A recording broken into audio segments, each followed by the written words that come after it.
आप देख रहे हैं मीडिया पंच, देश का विश्वसनीय डिजिटल चैनल।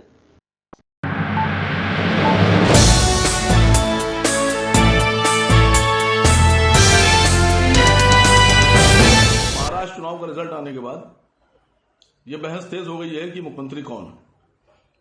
बीजेपी के लोग कह रहे हैं कि देवेंद्र फडणवीस ही बनेंगे, लेकिन शिंदे साहब के लोग और अजित पवार साहब के लोग ये कह रहे हैं कि मुख्यमंत्री बीजेपी से नहीं होना चाहिए।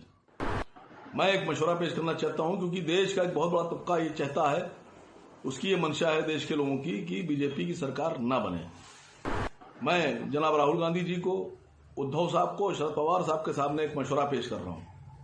ये बहुत अच्छा मौका है कि जो भारतीय जनता पार्टी ने अभी कुछ दिन पहले महाराष्ट्र में किया, वो करने का वक्त आ गया है। शिंदे साहब की पार्टी को जो सीटें मिली हैं वो है 57, अजीत साहब को मिले हैं 41, ये दोनों मिलकर हो रहे हैं 98। अगर राहुल जी, आप लोग आपस में मशवरा कीजिए, उद्धव जी, शरद पवार जी, आपकी 20 सीटें उद्धव जी की, 16 सीटें कांग्रेस की, 10 सीटें शरद पवार साहब की और 2 सीटें समाजवादी पार्टी की, ये सब मिलाने के बाद 48 सीट हो रही हैं।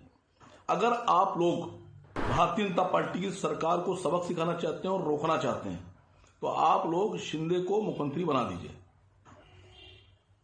और भारतीय जनता पार्टी को सत्ता से बाहर कीजिए। ये आप लोग तय कर लीजिए कि कैसे करिएगा। मैं चाहता हूं शरद पवार साहब अपने भतीजे से बात करें, उद्धव जी, राहुल जी आपस में बात कीजिए। ये एक अच्छा मौका है। मेरे राष्ट्रीय अध्यक्ष जनाब असद ओवैसी साहब पहले ही कह चुके हैं कि वो कभी भी भारतीय जनता पार्टी की सरकार के साथ न जाएंगे न समर्थन करेंगे। माननीय राष्ट्रीय अध्यक्ष जनाब असद ओवैसी साहब हमेशा से एक बात कहते आए हैं कि वो हमेशा वहां बैठेंगे जो बीजेपी के विरोध की सरकार होगी। मेरा मशवरा है राहुल जी को, इस पर गौर कीजिए। मेरा मशवरा है उद्धव जी को, मेरा मशवरा है शरद पवार साहब को कि आप लोग सब लोग शिंदे को मुख्यमंत्री बनाकर भारतीय जनता पार्टी को सत्ता के गलियारे से बाहर कर दीजिए।